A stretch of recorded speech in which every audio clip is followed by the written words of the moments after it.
It's a great pleasure for me now to present the first speaker for the forum, somebody who has about 20, is that about right, Diane? Years of experience in affordable housing, prior to NLIHC at Enterprise Community Partners, at HUD. For me, the most impressive and important part of her resume was that for 3 years, she was a Peace Corps volunteer in Zambia. So without further ado, Diane Yentel.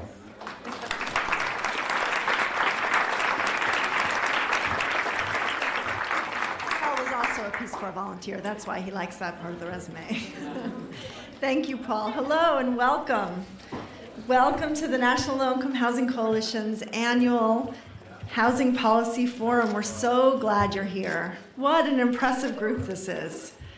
It's so inspiring to be in this room, filled with so many housing justice and social justice advocates like each one of you, especially now, during such a challenging and tumultuous time, when the threats to affordable housing and community development and really the entire social safety net are greater than they've been in decades. And I think there's a lot of reasons to be inspired by everybody in this room. Personally, I'm most inspired by how together we are committed and united in our belief that we can end homelessness and we can end housing poverty. We know that we have the data, we have the solutions, we have the resources, and we lack only the political will to fund the solutions at the scale necessary to solve the crisis. And that's what we're all here together to do, to keep building that political will. So thank you all for being here. Thank you for spending your time and your energy, your resources to come to Washington, D.C., to spend a few days together learning and networking, advocating, and building our movement together. And I want to add my thanks to the National Low-Income Housing Coalition staff and to its board of directors. And so I'm going to flip on Greg, and I'm going to ask the National Income Housing Coalition board to stand so we can recognize all of them for their tireless work in helping to achieve the mission of the National Low-Income Housing Coalition.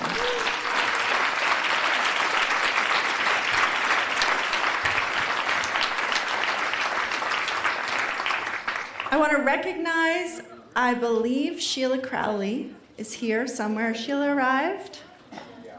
Where is Sheila Crowley? Now she's called out for not being in the room. There's Sheila Crowley. Welcome, Sheila, and thank you. We stand on her shoulders. And I want to thank everybody here in this room. I want to thank the thousands of our partners across the country for your tremendous advocacy over the last year, for your relentless work in the face of seemingly insurmountable barriers to success. It has been a year. It's been, for good and for bad, an extraordinary year. It hasn't all been bad. Right? Thanks to your effective and strong advocacy, together we prevented the most harmful cuts and elimination of housing programs that were proposed.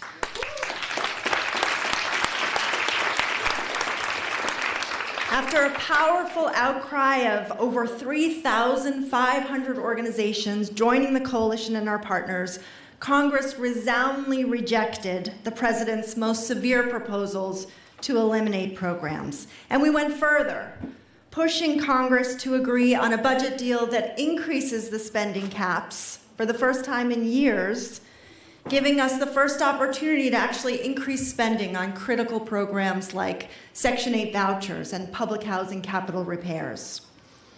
Advocates were similarly successful in the past year in protecting Medicaid from rollbacks, crucial to efforts to reduce homelessness. We protected this year's allocation of the National Housing Trust Fund.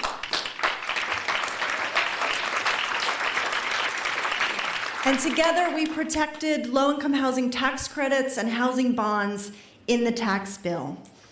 But we suffered some big losses, too. The tax bill lessened the value of housing credits which means we'll have potentially 200,000 fewer affordable homes over the next 10 years.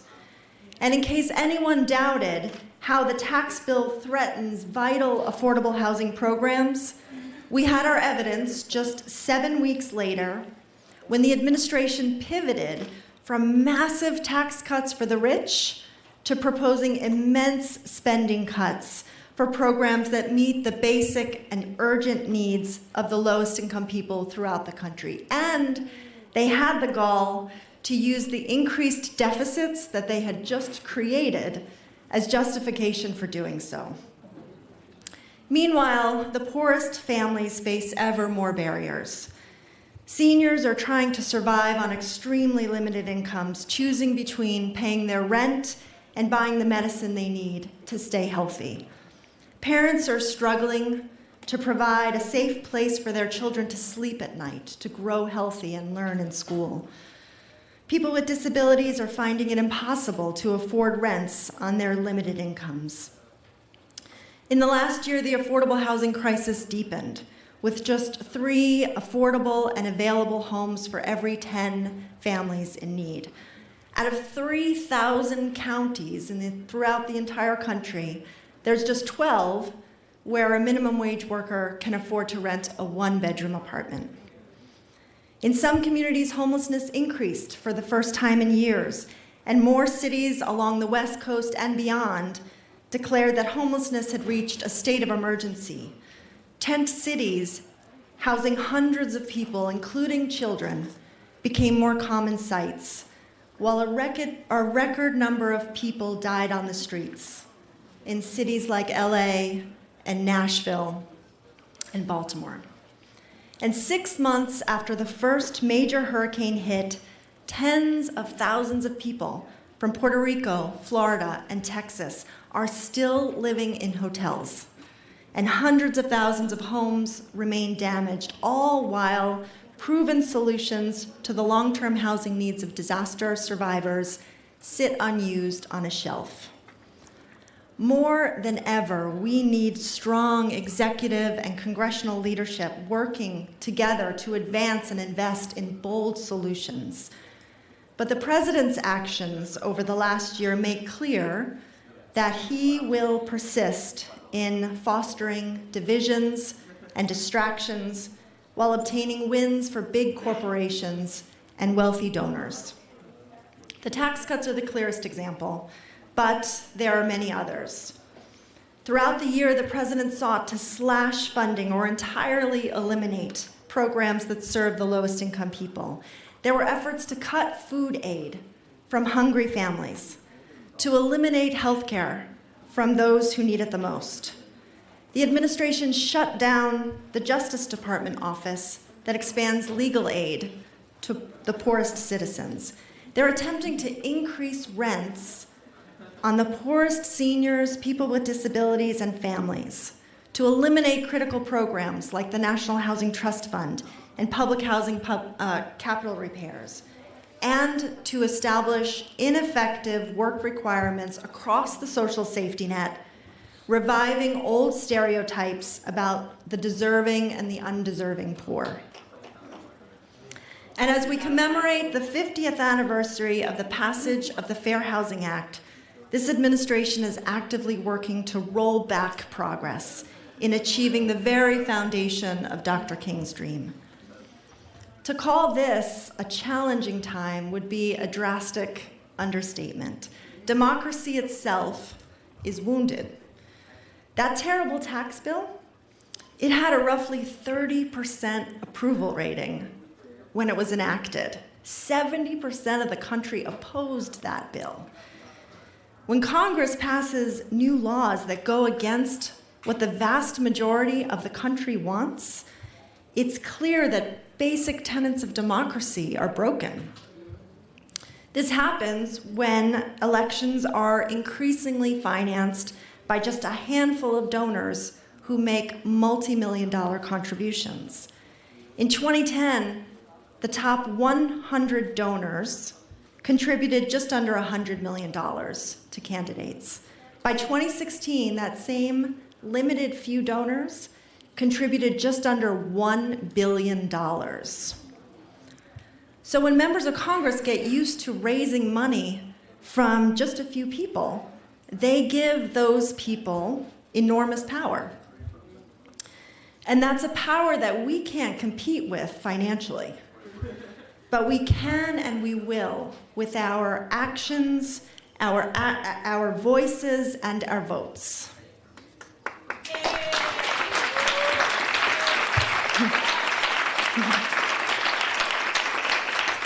Because looking back over the last year, it's clear that something else is happening in this country. In addition to the threats and the cuts and the vilification of poor people, something else is happening that's deeply powerful and exhilarating. It's everyday people, people like you and me, that are standing up and saying no. No to the onslaught, no to the attacks, no to the bullying, the division, the marginalization, and the hate. Last year awakened new activism and engagement and galvanized millions to creative and effective action. The Women's March, one of the largest demonstrations in American history, kicked off a year filled with powerful social movements building on those that came before. Disabled advocates put their lives and their bodies on the line to protect the Affordable Care Act. Brave dreamers forced us all to recognize their dignity and humanity, declaring that they are undocumented and unafraid. NFL players kneeled or locked arms to bring awareness to injustices faced by people of color. The Black Lives Matter movement grew more powerful. Women made their Me Too stories go viral and put the country on notice that time's up. And the incredibly brave students from Parkland are standing up to some of the most powerful forces in Washington to say never again. And our housing movement has been growing too. Despite all the threats from DC, you've accomplished so much back home in your communities. Housing California and the Residents United Network led the way, with advocates achieving the first ever dedicated source of revenue for housing production, $250 million a year. They also got a $4 billion bond measure on the November ballot and passed landmark new laws protecting renters. Amazing work in California. And not to be outdone, on the East Coast, the Supportive Housing Network of New York and other New York advocates won $2.5 billion over 5 years for supportive housing. The Right to Counsel New York City Coalition got legislation passed guaranteeing low-income renters the right to a lawyer during eviction proceedings, the first of its kind in the US. Housing Action Illinois passed a bill protecting low-income communities from predatory rent-to-own contracts. The Maine Affordable Housing Coalition achieved new standards to reduce lead-based poisoning statewide. The Alaska Coalition on Housing and Homelessness, here today, all the way from Alaska, Brian Wilson, and Michael Sanders worked to create the state's first ever office devoted exclusively to developing and supporting solutions to homelessness. Texas Housers and the Florida Housing Coalition mobilized to ensure equitable and complete disaster housing recovery for the lowest income people and communities, and the Texas Homeless Network created a statewide Ending Homelessness Fund. In Massachusetts, where's Massachusetts? Massachusetts is always around. In Massachusetts, CHAPA is working towards a housing bond bill that would invest nearly $2 billion in affordable housing over the next 5 years. And advocates in Boston got legislation passed banning no-cause evictions. The Vermont Affordable Housing Coalition got the legislature to pass a $35 million housing bond to fund permanently affordable homes. And just this month, the Oregon Housing Alliance increased the state's document recording fee, creating an additional $60 million for affordable housing. And the Washington Low-Income Housing Alliance increased state funding for affordable housing, and they passed a package of 7 new housing laws, including one after a 10-year effort to prohibit discrimination based on source of income. There's so many more successes that I could list, but there's too many to name right now. And what's amazing about this is not just these individual accomplishments, although they are, but that you achieved all of that while at the same time fighting back against a constant onslaught of attacks on the entire social safety net. What an extraordinarily powerful group of people fills this room today.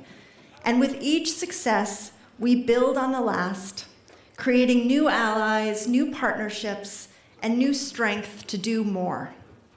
Nationally, we're working to weave your advocacy together in new and powerful ways, like you heard about our Homes, Our Voices, National Week of Action. I hope you all mark your calendars and start planning for your events the week of May 1st to May 8th. And we are continuing to build and sustain new partnerships through our work, as we have in our efforts for equitable disaster recovery. Disasters are occurring more often and with greater severity and impacting the lowest income people the most. So last year we formed a new disaster housing recovery coalition of over 700 organizations working together to advocate for an equitable recovery. And this powerful new coalition is working to ensure that hard-won lessons from previous disasters aren't forgotten, and that oversight and accountability measures are enacted into law so that we prevent state and local governments from putting politics over the needs of people. For the people of Puerto Rico, of the US Virgin Islands, Florida, Texas, and California, and for wherever the next disaster hits. And through this work, we are building new partners and new congressional champions. And we're further building our movement through still broader coalitions, ones that go beyond the affordable housing field. Because as Cushing Dolbear once said, housing is too important to be left to housers alone. So we benefit today from years of research making a strong and compelling case for how central housing affordability is to the outcomes of so many other sectors. The research is clear, right? We know that housing is inextricably linked to good health, better education, civil rights, poverty alleviation, and the list goes on. We know all the long-term benefits to children and families and seniors when they are affordably housed. So it's time for us to turn that evidence into a multi-sector movement to achieve our mission of affordable homes for the lowest income people. And that's exactly what we're doing. Together with our partners, old and new, we have created a new cross-sector campaign to galvanize teachers, civil rights and anti-poverty activists, healthcare providers, people with disabilities, millennials, the LGBTQ community, faith-based communities, nationally and in states throughout the country, to advocate for affordable homes. And you'll hear much more about the Opportunity Starts at Home campaign tomorrow. So coalitions are one key part of movement building, and another is as simple and as foundational as ensuring that everyone can and does participate in our democracy. We have to work together to get out the vote and make housing an issue in the campaigns in 2018 and in 2020. We will only end housing poverty when all candidates for elected office understand that renters are a powerful voting bloc.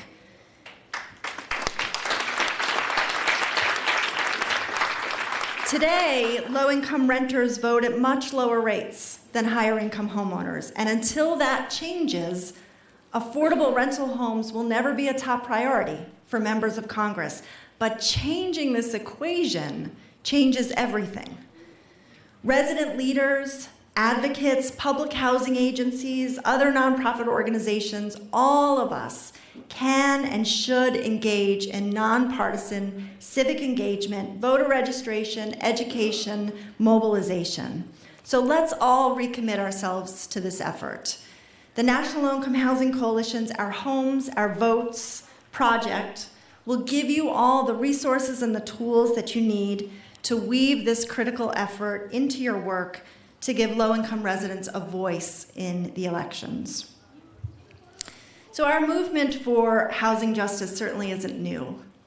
We're building on decades of successful organizing and advocacy at local, state, and national levels, and we have further to go before we can achieve our goal of ending homelessness and housing poverty.